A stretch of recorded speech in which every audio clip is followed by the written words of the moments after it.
Et alors, de quelle phrase s'agit-il? Vous pouvez prendre tous les problèmes français, vous les mettez à la puissance 10 et vous avez le Liban.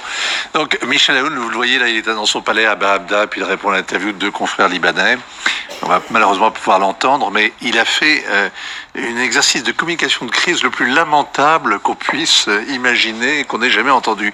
Donc c'est pas un exercice qu'il affectionne passer à la télé parce que c'est un taciturne, c'est un homme de 84 ans, c'est un général, mais il y a le feu dans le pays. Ça fait maintenant un mois que les Libanais sont dans la rue et qu'ils réclament le départ de la classe politique corrompue qui a amené le pays à la ruine.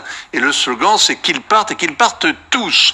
Et donc, il y a 15 jours, le peuple a obtenu le départ du Premier ministre et la chute du gouvernement. Et là, maintenant, ils veulent un gouvernement de technocrates. Ils croient aux technocrates, comme quoi c'est une révolution qui est extraordinairement bavarde et un peu 68ard. Tout le monde parle pendant des heures sur les télés, dans la rue, les réseaux sociaux. Très 68ard, en fait. Et donc, il y a le général qui se tient dans son palais et qui a lâché donc à une télé parce qu'il y avait le feu, il a essayé de l'éteindre, mais il l'a éteint avec un jerrycan d'essence, parce que qu'est-ce qu'il a dit?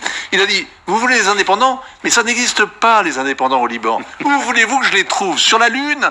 Et il a rajouté ensuite la phrase qui vraiment est une véritable provocation: si la classe politique ne vous convient pas, eh bien, ils n'ont qu'à émigrer. Alors évidemment, donc j'ai bien compris, c'est le peuple veut sortir les politiciens et le président leur répond au peuple que c'est à lui de faire ses bagages et donc et qu'il aille au diable. Il y avait le feu, maintenant le feu il est partout. Jusqu'à présent, Michel Aoun était épargné. Son gendre est absolument détesté, qui est ministre des Affaires étrangères. Toute la classe politique est vomie par les manifestants, mais lui était à peu près préservé. Évidemment, ce n'est plus le cas. Il vient de se tirer une balle dans le pied.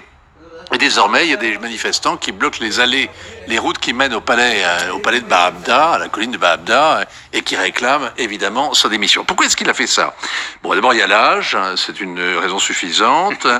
Son entêtement était sa qualité jadis, maintenant c'est un peu son défaut. Il y a l'épuisement, parce que depuis un mois, il y a les palabres incessantes avec les partis. Il y a les pressions de l'étranger, il y a un émissaire français qui vient d'y aller, mais il y a surtout les Américains qui veulent à tout prix avoir la peau du Hezbollah, qui est dans l'État libanais totalement intégré. Il y a aussi le fait que il n'y arrive pas. Et puis, il veut donc préserver le Hezbollah, qui ne veut surtout pas d'un gouvernement technocrate. Il ne veut pas d'un gouvernement neutre, parce que si le Hezbollah est sorti du régime, eh bien peut-être qu'il n'arrivera plus à se remettre en selle. Donc, on comprend pourquoi le général a démontré par l'absurde, en quelque sorte, ce vieux slogan 68ard, la chienlit, c'est lui.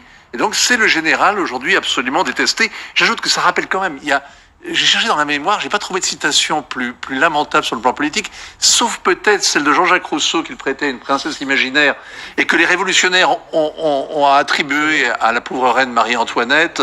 Vous savez, ils n'ont pas de pain,